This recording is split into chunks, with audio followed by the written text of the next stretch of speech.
have a duty towards the preservation.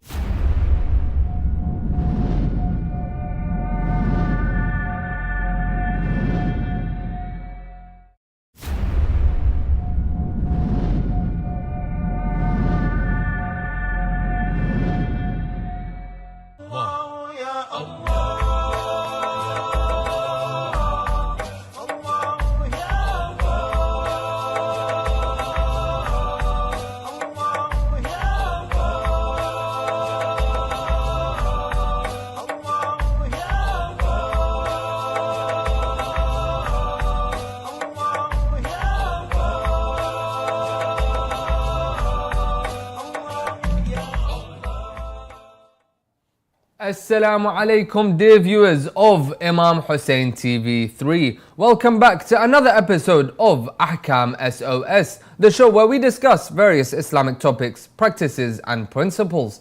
I'm your host, Sayyid Muthanna Al-Musawi, and with me I am joined by Sheikh Ali Ma'ash.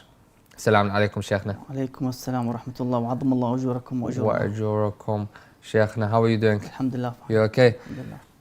Condolences to all the viewers at home on the martyrdom of the daughter of the Prophet Fatima Zahra alayhi salam.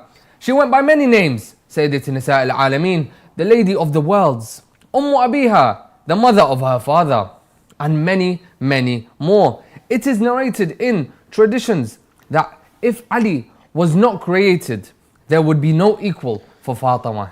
MashaAllah, what a great tradition. Imagine if one is the door to the city of knowledge, then how great is the other? To all the viewers, I'd like to remind you, seek knowledge. These two were known for their knowledge. So seek knowledge just as they had a great amount of knowledge. Seek knowledge, send in your questions. This show is all about questions. I need to remind you guys actually on what this show is about. Ahkam. You send in your questions, you gain knowledge as best as you can. So to send in your questions, all you need to do is either send in on WhatsApp or call in on our phone number, which is shown below, or you can send in the YouTube comment section, and inshallah we will answer them for you. Sheikhna, let us begin. Okay. From YouTube. Salaam alaikum, Sheikh and Sayyid Muthanna Al-Musawi. May Allah bless you both. May Allah bless you as well. Why did Imam Hussein sign a paper to stop any war while Imam Hussein didn't sign a paper with Yazid? أعوذ بالله السميع العليم من الشيطان الرجيم بسم الله الرحمن الرحيم الحمد لله رب العالمين وصلى الله على محمد وآله الطاهرين ولعنة الله على أعدائهم أجمعين. This hadith by Rasulullah صلى الله عليه وآله when he said Al-Hasan wal-Hussein imaman qama aw qa'ada. Hassan and Hussein alayhim salam, they are both imams. Either they rise or they keep in peace and they don't uprise against their tyrants. So each of the imams, they have their own duty, but that means that they are Hujjatullah on the earth, Allah's prophets on earth. So they know their duty. In the time of Imam Hussein alayhi salam, and you have to go back to the history of what happened during the Imam Hussein alayhi salam's time, when he gathered an army to fight with Muawiyah and Nukhayla, in which eventually his commanders like Ubaidullah ibn Abbas, he betrayed Imam Hussein alayhi salam, and Muawiyah bought him, I think with 1 million dirham or dinar. Huge money he paid to the commander of the army of Al-Hasan alayhi salam, and he bought him, and eventually they bribed him and exactly, I mean the army collapsed eventually. So there were no more supporters of the Imam to uprise again and fight with his enemy. So and also to protect the blood of the Shia of Ahlul Bayt alayhim salam, he signed this treaty or the ceasefire, whatever it's called, with Muawiyah to stop shedding the blood of the Shia majority in Iraq and other parts of the Islamic world, because that was the plan of Muawiyah, to kill every Shia exists in this region. But the Imam protected the bloods to be spilled by this treaty or by this ceasefire agreement and so forth with Muawiyah. But with Imam Hussein alayhi salam, Sayyid al-Shuhada salamullah alayna, the thing was different. 12,000 people from Kufa, they signed a petition, let's say, or asking the Imam Hussein Islam to come to Kufa Yeah. and to fight Yazid, the son of Muawiyah. So now the Imam has hujjah, a proof. Now he has supporters. From even Medina joined the Imam alayhi salam as well, hundreds Yeah. of them. And later on also joined the Imam from other parts. So the Imam has now the means and the evidence, the proof to go and fight. I mean, Imam Hussein salamullah, he knew that he's going to be killed. That's why he said, Sha'Allah an yarani qatila. Yeah. The Prophet told that he would be killed in Karbala. But of course, they have to go out and implement their duties.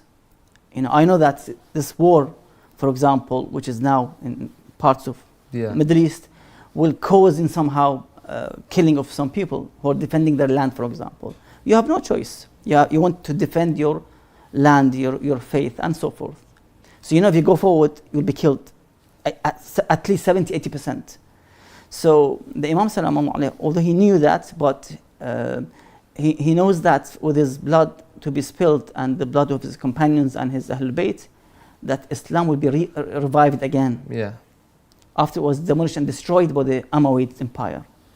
So each Imam has their own duty and mas'uliyah and taklif, as they say. Yeah. Yeah. Imam Sajjad didn't uprise against the ruler of his time. Likewise, Imam al-Baqir and Sadiq, they start to spread the knowledge of Allah Muhammad alayhi salam by all means. So each Imam has his own duty and role to play. Okay. Thank you very much. Thank you very much, Sheikhna, for clearing that up for us. From YouTube, Salaam alaikum, Sheikh.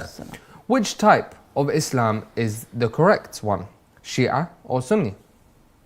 You have to go back to the famous hadith and tradition by Rasulullah sallallahu alaihi wasallam. You'll find it in the books of the Shia and in the Sahih of the Muslimin, Sahih Muslim and other, Tirmidhi and others. You'll find this hadith, which is Sahih hadith and mutawatir, that the Prophet said sallallahu alaihi wasallam that I leave two weighty things: the Book of Allah and my family. Kitab Allah wa itrat ahl bayti. So if you uphold them, you will never go astray. لن تضلوا بعدي أبدا. MashaAllah, yeah. Kitab Allah and Ahl Bayt. Quran and Ahl Bayt. The Prophet didn't say the Book of Allah and my companions at all. Even the Book of Allah and Sunnati Hadith, which Malik narrates in his Muwatta, is a weak hadith according to Ahl Sunnah's ulama research, yes, findings. They say it's a weak hadith. Okay. So even Sunnati would not be the correct hadith, which is the weaker hadith. The famous one, Kitab Allah wa itrat ahl bayti. So you have to follow the Book of Allah and Ahl Bayt alayhim salam. And to be a part of Ahl Bayt, of course, you have to be with their Shia of Ali alayhi salam.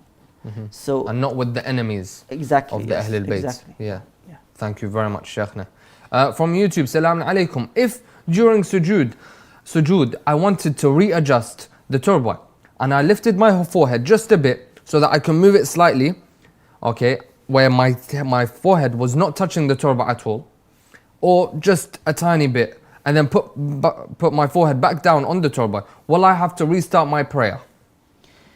If you intentionally touch the turban and you remove your head and put it back again, that is counted as a sajda. So I think you'll end up having 3 sajda, which would break the salah. Even if the turban is still touching very slightly. As long as it touched the mohor or the turba, that's counted as a sajda. Okay, yeah. Thank you very much, Sheikhna. From YouTube, Salaam alaikum. Are Sunnis considered to be obstacles during prayers? Meaning our prayer won't be considered to be a congregational prayer if they are praying on our sides or in front of us? No, you have your own congregation and jama'ah. Nothing to do with their jama'ah. Now you can pray separately. Even if it's in one room. Okay. We see this, for example, in airports, in university prayer rooms, colleges. So you can have your own prayer, praying, let's say by yourself or even your own jama'ah in 2 or 3. Okay. It's not going to affect now. It's not going to affect. No. Okay. Thank you very much, Sheikhna. And to all the viewers that I've sent and sent their questions so far, thank you very much. Of course, to the others that haven't sent in, send in your questions now. You wouldn't want to miss this great opportunity to seek knowledge and to send in your questions. It is very easy to do so. You can call in at 0203 515 0199 and you can ask the Sheikh directly. No need to go for me, you can ask the Sheikh directly and you will get an answer there and then. If you are shy and you would require my help, all you need to do is send in your question on our WhatsApp number or in the YouTube comment section and inshallah I will ask it for you. Sheikhna from WhatsApp, Salaam alaikum. I live in Kuwait and here we have very rich people that have slaves from other countries and they pay them a little to send money back to their families. Is that okay? I don't think they are slaves. I've been to Kuwait. I've seen some of those who work in some places. They actually servants. Servants. Yeah. They hire them from agencies, and they pay them like salary or wages, weekly or monthly. That's slavery time is gone. You know, slave means you buy that individual from the market. In Arabic, it's called in all days سوق النخاسة. Okay. Where you would go and you buy the slave from a market. You pay, let's say, 1,000 dinar, for example, to buy this person. And that's it, he's yours or she's yours, that's it, you own them. Ownership. Alhamdulillah, Okay. Islam gradually by the means of kafarat eradicated and removed the slavery situation. So these are mainly hired people. You hire people as you hire as somebody a job to or anything. do some work during the day and you pay them, they walk out. Okay. Okay, thank you very much, Sheikhna. Sheikhna from WhatsApp, Salaam alaikum. Is there any type of a good bid'ah or is every bid'ah false and a sin? You see, bid'ah is bid'ah. Bid'ah means to insert something in religion that doesn't exist, that the Prophet didn't say. It wasn't the Sunnah or the Hadith of Ahlul Bayt or even the Holy Quran. So bid'ah is bid'ah, like ghiba is ghiba. You know, zina is zina. It's haram. So bid'ah means innovation. To bring something in religion. And to change it. Yeah. Okay, and that's of course completely wrong. Yeah. Okay, thank you very much, Sheikhna. From YouTube, Salaam alaikum, Sheikh, and Salam. Bro, why is cousin marriage allowed in Islam? Many Islamophobes, especially Hindus, attack Islam for this. Can you, Sheikh, please give a strong answer against it? You see, Allah's Sharia and laws and legislation are ta'abbudi. Ta'abbudi means we submit.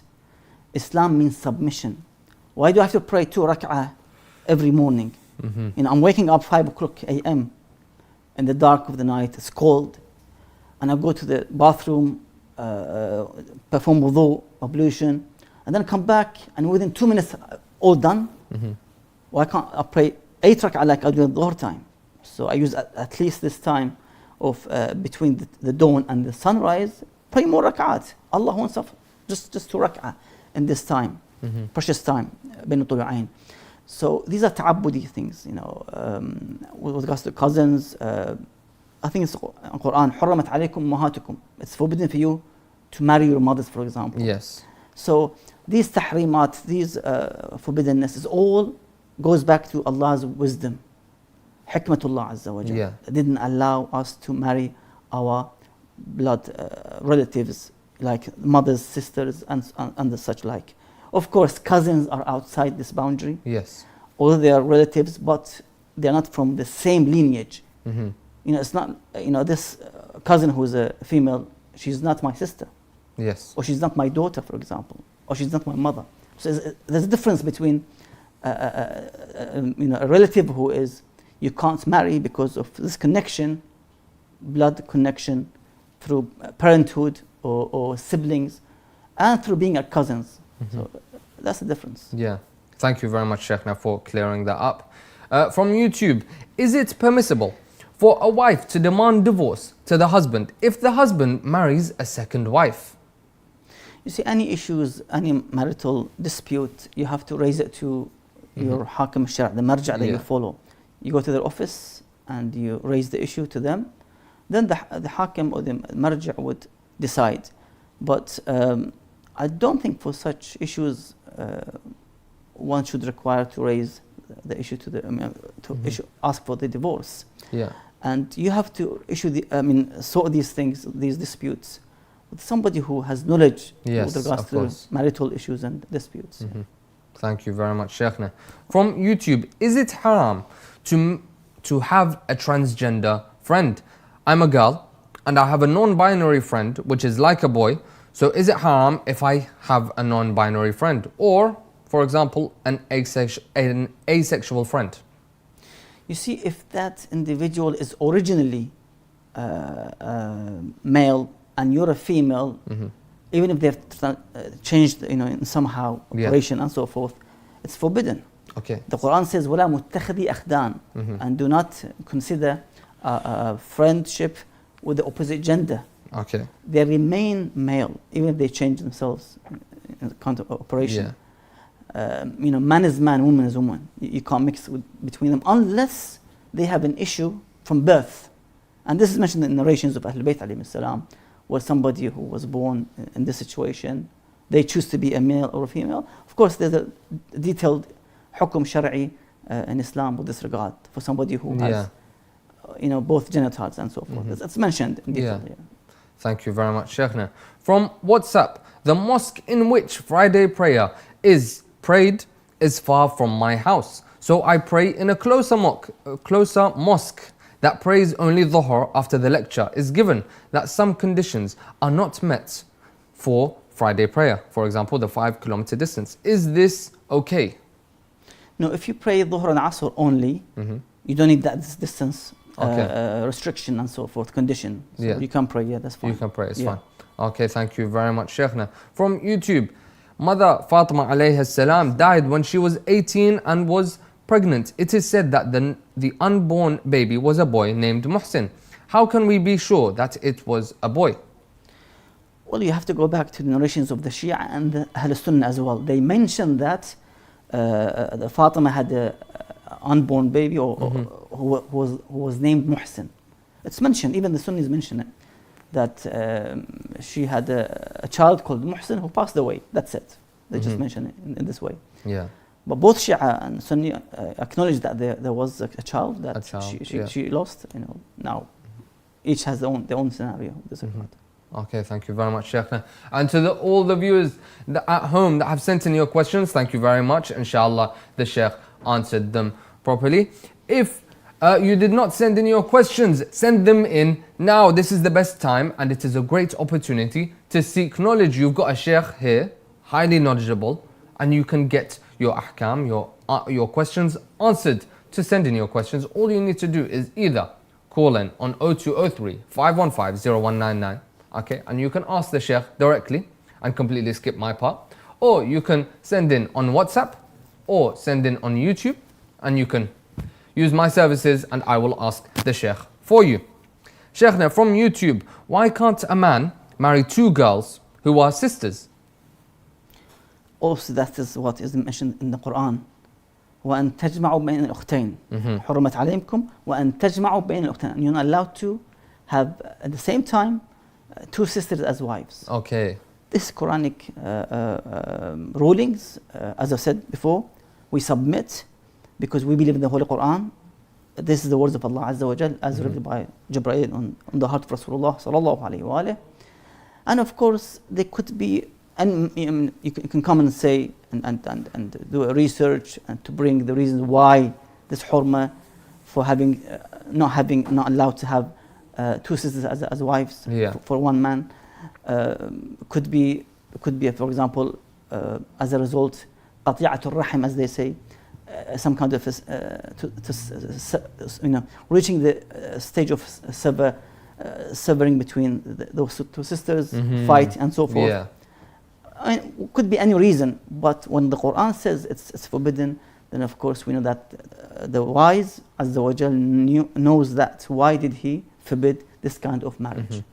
And you have, mashallah, other than that, you can marry any woman instead. So why should we concentrate and focus on what Allah made haram? Why can't we eat pork meat? As if there's no meat in the world available except the pork meat, for example. So we should be also, apply common sense and some respect to the holy Dinullah Azza wa Jal. Thank you very much, Sheikhna. From YouTube, is it permissible for a woman to perform an abortion of a child that was conceived out of marriage? Or what is the fiqh behind this? To continue with the pregnancy and give birth? Ulama, they have rulings in which they say that it is not permissible for a woman to miscarry the baby or the fetus even of a child that she is pregnant with. So it's forbidden, you're not allowed to kill a being. That's the reason behind it, the wisdom behind it. This child will be in future a human being walking on the earth. Now, whatever was the reason, but you're not allowed to kill this human being. That's the main reason. Okay, thank you very much, Sheikhna. From YouTube, my question is related to siblings. Is it better to tell them about me following the Ahlul Bayt alayhi salam from a Shia perspective? Because siblings won't understand, even when I showed them narrations that show them the truth. You see, it begins from the early age, around 3, 4, 5, when you start to talk to them stories of Ahlul Bayt alayhi salam. Yes. When you take them to the local mosque or Imam Barga or Husayniyya and attend the majalis, they see the Noha, they see the Azadari, they listen to they don't understand what has been said by the lecturer, by the speaker, for example. This kind of association and upbringing them in such majalis would nurture them and educate them with the knowledge of Ahlul Bayt alayhim salam. So this is the best way. So you start early age, bring them towards these places, and you also talk to them stories of Ahlul Bayt alayhim salam. Maybe if there are movies or let's say cartoons, talks about Ahlul Bayt, books, for example. But what if they are already past, like, let's say 15 or even 20, or even at a much older age? I don't want to say it's too late, but they have to try their best. بالحكمة والموعظة الحسنة, with wisdom and nice words and akhlaq and so forth. Okay. You have no choice. You know, it's almost late, but we try our best. Yes. Like those who took their hijab off because they were left till 16, 17, and of course she's used to have, to go out without hijab. Now you want to enforce her to wear hijab. Yeah. I don't say it's too late, but it's difficult. It's difficult. You have to start from early age, 4 or 5 onwards. Okay. Okay, thank you very much, Sheikhna. From WhatsApp, how old was Lady Fatima alayha salam when she got married? Of course, we have a narration which says that when she grew up, it wasn't like a normal human being. So every month was a year compared to a year. So, and don't forget that she is the lady of the women of the world, the best of the women of the world. So she's different than a normal human being. She's Hawra and Siya. I'll mention inshallah before the break, the hadith. She's Hawra and Siya. She's a human huri, in other words. So we cannot compare her with the rest of the women of the world. So even if she was married, let's say 10 or 11, in the Arab times, this age was sometimes, for some women, it was, she was mature, Assalamu alayha, in this age. So it's not to do with the age. She is the hujjah over Ahlul Bayt alayhim salam, over her sons. So we cannot compare our women and ladies and sisters with Fatima Zahra at all. The hadith says, لا يقاس بآل محمد أحد. Nobody can compare himself to Al Muhammad sallallahu alayhi. Okay, thank you very much, Sheikhna. From YouTube, can the dowry before marriage be a ring? Yes, you can. Okay, thank you very much, Sheikh. With the consent of the wife, of course. Okay. From WhatsApp, what are the rewards for those who visit Imam Hussein alayhi salam? Well, different narrations. If you go back to Kamil al-Ziyarat by Qulawayh rahmatullah alayhi, he will mention in different narrations with this regard that 1000 Hajj, 1000 Umrah, 1000 Hajj, 1000 Umrah. In some narrations, 90 Hajj or Umrah. Different narrations mention about the great rewards for those who visit Al-Hussein alayhi salam. So again, it depends. Different narrations mentions, and it shows that this holy land has this unique status before in the sight of Allah Azza wa Jal. Thank you very much, Sheikhna. I believe we have a phone call right now. Assalamu alaikum. Wa alaikum assalam. How are you, brother? I'm good, thank you. How are you? I'm fine, alhamdulillah. I believe you have a question for the Sheikh. Yeah, I'm calling from Iraq. My question is regarding noise piercing. Is it allowed in Islam for women? Okay, so this brother is asking regarding the nose piercing. Is it allowed in Islam for women? To show this, let's say, gold or whatever is the used, the ring used on the, let's say, nose and such like, if it's known to be zina and beauty and to be shown outside in the street in front of non-mahram, of course, that's forbidden. Okay. The Quran says, وَلَا يُبْدِينَ زِينَةٌ, and do not reveal your beauty. So she shouldn't show it in the front of men. I haven't seen anyone saying that, for example, this kind of act, or let's say, to pierce the nose is for... I haven't heard, to be honest. Yeah. But if they want to do so, for the woman, she's not allowed to show it in the front of men outside. The tattoo on the face, for example, makeup, whatever is known to be as zina and beauty, you cannot reveal it if you're a woman, of course, in front of non-mahram, strange men, in other words. Okay, thank you very much, Sheikhna, for clearing that up. And inshallah, that answered your question at home, dear brother. As you have all seen the person, the brother, called in, asked the Sheikh directly, and he got an answer straight away.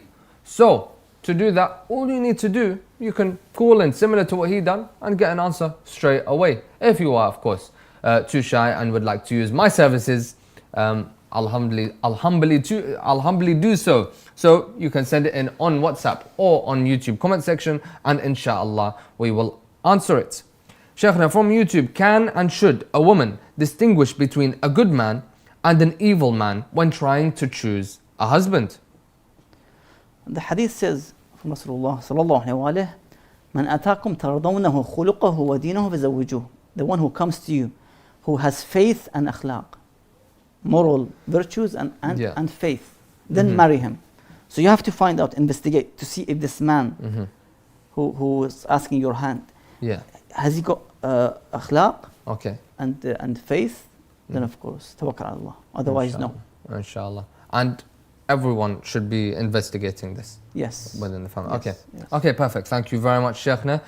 To the viewers at home, we will be going on a break. But before that, this is the favorite part of the show for me, my favorite segment. This is where the Sheikh gives a couple of wise words for us to understand and learn. Over to you, Sheikhna. Yes, indeed, wise words of Rasulullah sallallahu alaihi wa sallam in the long hadith in Kitab Bihar al-Anwar by Allama Majlis rahmatullah alayh. In this long hadith, he says, when he talks about Fatima alayhi salam, he says sallallahu alaihi wa sallam, وَأَمَّا ابْنَتِي فَاطِمَةً, and indeed my daughter Fatima, فَإِنَّهَا سَيِّدَةُ نِسَاءِ الْعَالَمِينَ, she is the lady of the women of the worlds.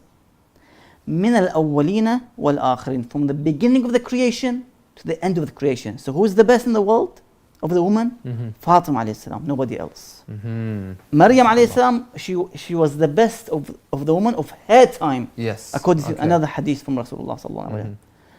في زمانها. Yes, she was the best. Now she's Fatima salam alayha. She took over this great status from the beginning of the creation to the end of the creation. Then he says sallallahu alayhi wa alayhi, وهي بضعة مني, and she's part of me. وهي نور عيني, and she's the light of my eyes. وهي ثمرة فؤادي, and she is the fruit of my heart. وهي روحي التي بين جنبي, and she is my soul, my body. وهي الحوراء الإنسية, she is a human huri. متى قامت في محرابها, when she stands in her prayer mat, in her mihrab, بين يدي ربها جل جلاله, before Allah عز وجل, زهر نورها لملائكة السماء.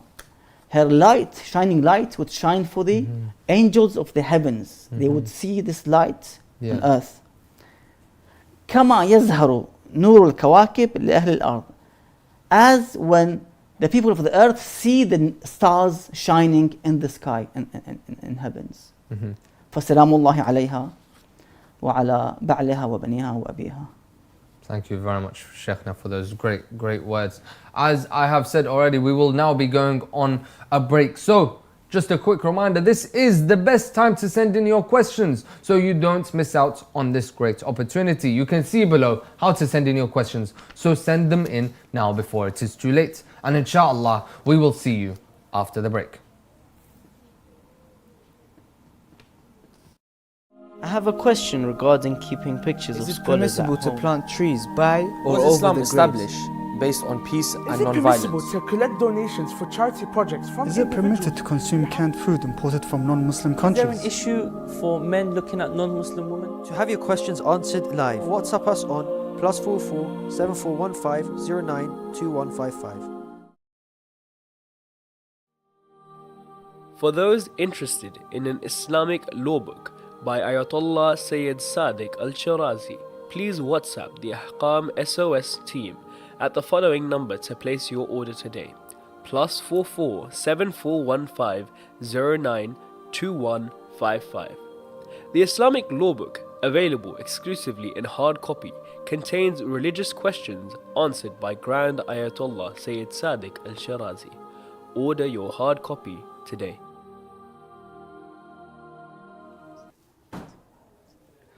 Welcome back after the break to Ahkam SOS, the show where we discuss various Islamic topics, practices and principles. I have already introduced myself. I have already said that I am Sayyid Muthanna al-Musawi and I am here to seek knowledge. Okay, you yourselves at home should also seek knowledge as best as you can, and as I have said, call in, send in a message, send in the comment section in YouTube. Gain, seek knowledge as best as you can. This is the perfect platform to do so, and do it, of course, before it is too late. Sheikhna, from YouTube, Salaam alaikum Sheikh and brother. Alaykum as-salam. And brother Muthanna, what was the usual practice of the Holy Prophet, peace be upon him, to pray 5 daily prayers at 5 times a day, or at 3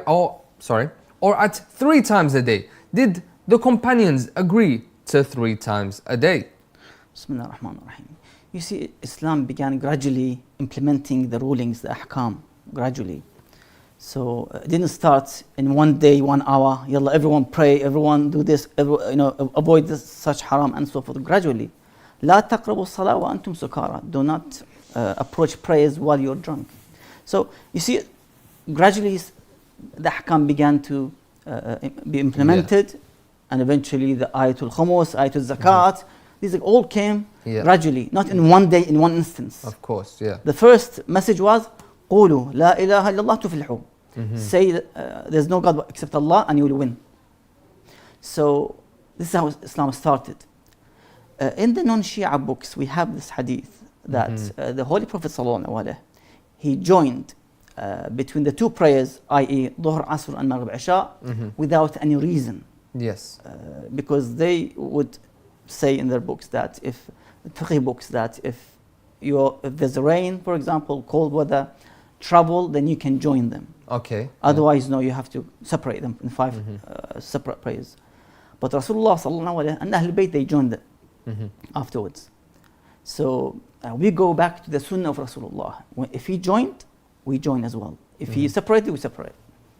So we just follow his example. Exactly. And then the follow-up question: did the companions agree to pray 3 times a day? You see, the companions eventually they left Ahl Bayt alayhim salam. انقلبتم على أعقابكم. You returned to the times of Jahiliyyah. You deviated. The Quran says. Yeah.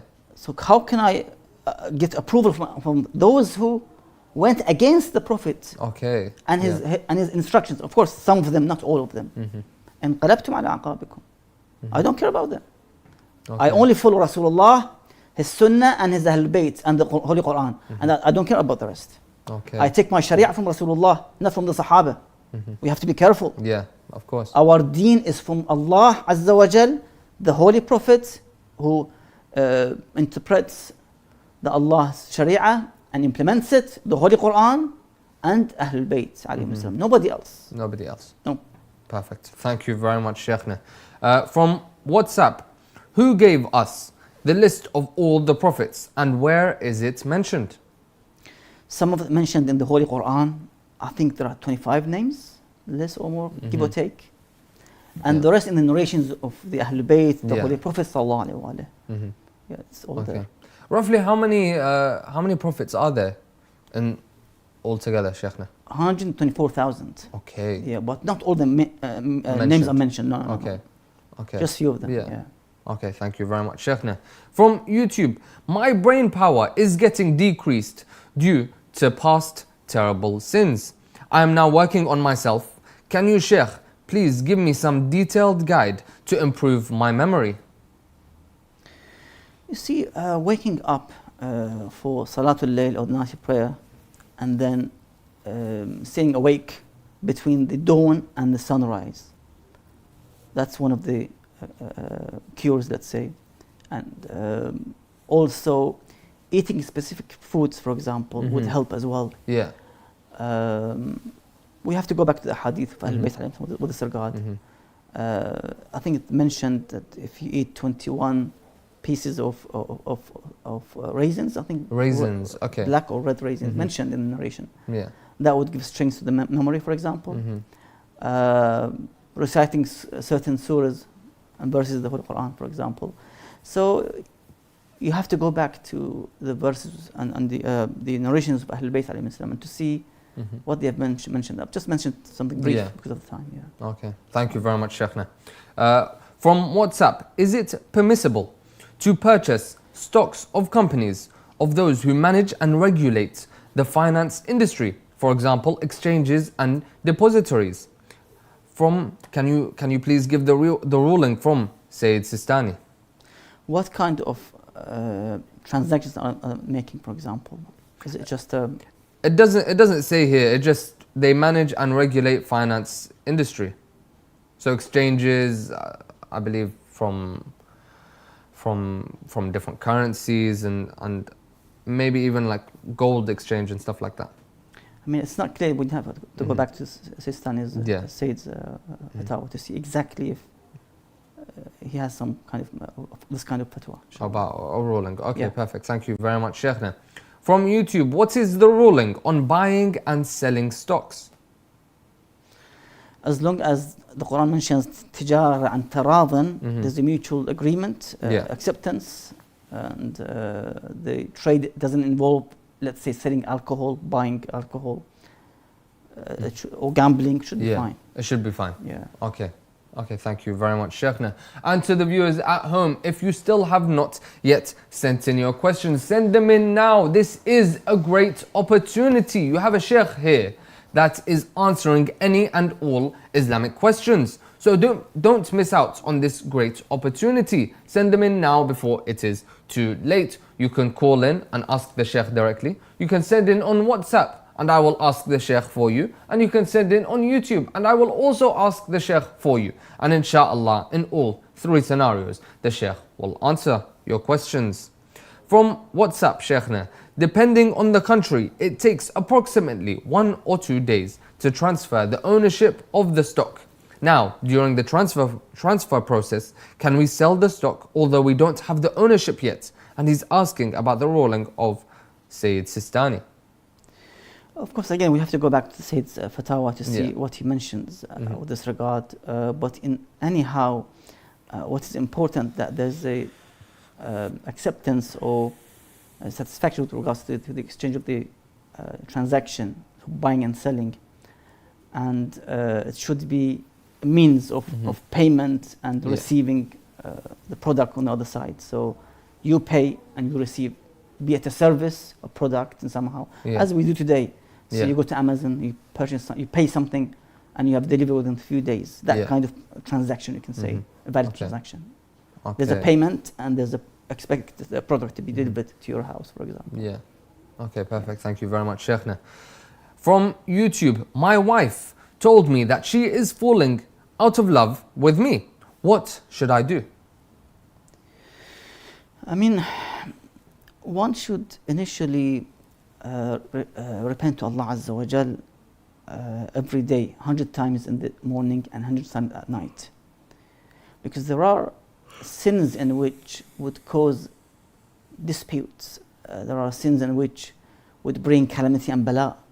If you go back to Ahkam, there are sins in which would bring anxiety. So the best thing is to start with repenting to Allah Azza wa Jal, istighfar every day, morning 100 times, at night 100 times. And then to see if there's anything left from your ibadat and worships, try to implement them. Any sins committed, try to avoid them. So stop that sin. Because many of these, let's say, calamities or difficulties that we face is because of some sins we have. Yeah. So we have to clear these sins with repentance, maybe with the performing good deeds, for example, paying sadaqah, charity, and so forth, to overcome these difficulties and difficult moments, of course. Yes, of course. Thank you very much, Sheikhna. From YouTube, were the 4 ambassadors of Imam al-Mahdi, Ajalallahu Farajahu al-Sharif, related to him? From what I have read and know, it doesn't seem that there was any kind of relationship in terms of being Sadat, for example. I can't remember. Hussein ibn Ruh, Muhammad ibn Uthman al-Amri, I can't really remember if any one of them was a Sayyid from his descendants, for example, or from, from others, Musawi or Husseini. I don't think, no. Okay, thank you very much, Sheikhna. From YouTube, is it permissible to listen to music? I've been trying my best to avoid it, and my mum advised me to recite Surah Al-Hashr, as she heard it helps keep away from sins. However, it's still been very challenging for me, even though it's been 8 days without music. Could you please guide me on how to stay strong and avoid this sin? I mean, the best way is to replace it with something else. Yes. So, in the time of, let's say, the Masaib of Ahlul Bayt, the Shahada of Ahlul Bayt, try to listen to the Noha or to the Atmiyat or the Majalis, for example. Okay. In the time of celebration, listen to the Manqaba or the Nasheed of Ahlul Bayt alayhim salam. So replace it with something else. Also, go back to the tafsir of Ahlul Bayt in the Holy Quran and their narrations, that when this ayah, وَالَّذِينَ هُمْ عَنِ اللَّغْوِ مُعْرِضُونَ, that laghu, which could be translated as vain talk, or let's say nonsense talk. But the tafsir of Ahlul Bayt alayhim salam is listening to the songs, ghina.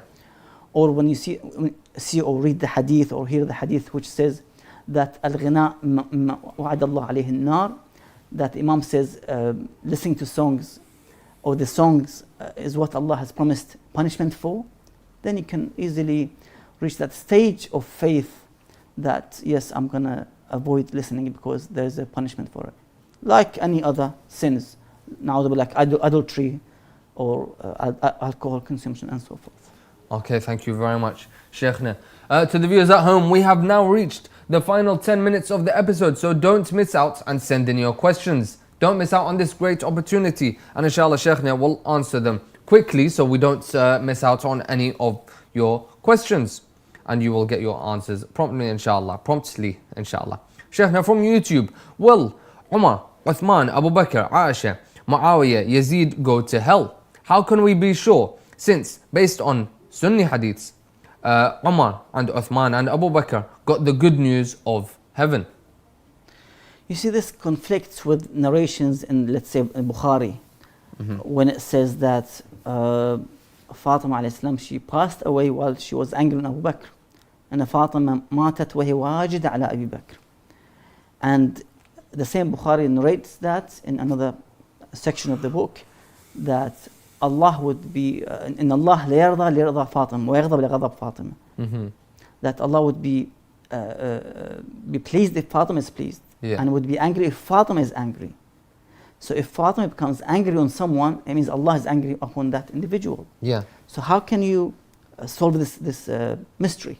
Let's say that in one hand there's a hadith which says that Fatima died while she's angry on Abu Bakr, And what you've mentioned, that he's one of the 10 people who given the glad tidings to become those of heavenly people in paradise. Two conflicts. So in this case, we cannot trust the hadith which says that he's one of those who given glad tidings for the paradise, because this hadith in Bukhari says that Fatima was angry on Abu Bakr when she passed away. Okay, thank you very much, Sheikhna, for clearing that up for us. From YouTube, will it be okay if I believe in Sunni hadiths, although I am a Shia? Some hadiths that aren't mentioned in the Shia books. Well, this is the job of the experts in this field, the ulama, those researchers who know the inside out of the hadith, the chain of the narrators, the context of the hadith. The hadith which is not against Kitabullah or Ahlul Bayt alayhim salam and Ahlul Bayt alayhim salam. You have to make sure that it's not against the teachings of Ahlul Bayt, as mentioned now about the hadith in which I just mentioned now. That two conflicting hadith. One says that Abu Bakr, Fatima was angry on Abu Bakr, and another hadith that mentioned that he's one of those who will be in paradise, given glad tidings that he's one of those 10 of being in paradise. So you have to be very careful with this regard, and always go back to the books of the ulama who have brought those hadith and they have analyzed it. Yeah, that's the best way to go. Okay, thank you very much, Sheikhna. From WhatsApp, thank you for the answers, as always, really appreciate it.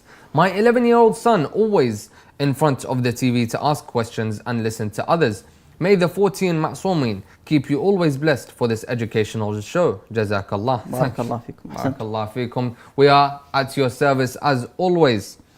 Moving on, from YouTube, is it permissible to eat from a school canteen that also sells non-halal food? If the food I choose to eat is labeled as halal by them, but it is still made by a non-Muslim. You see, any food, I eat chicken and meat, which is bought from a non-Muslim, even if they say it's halal, you have to investigate.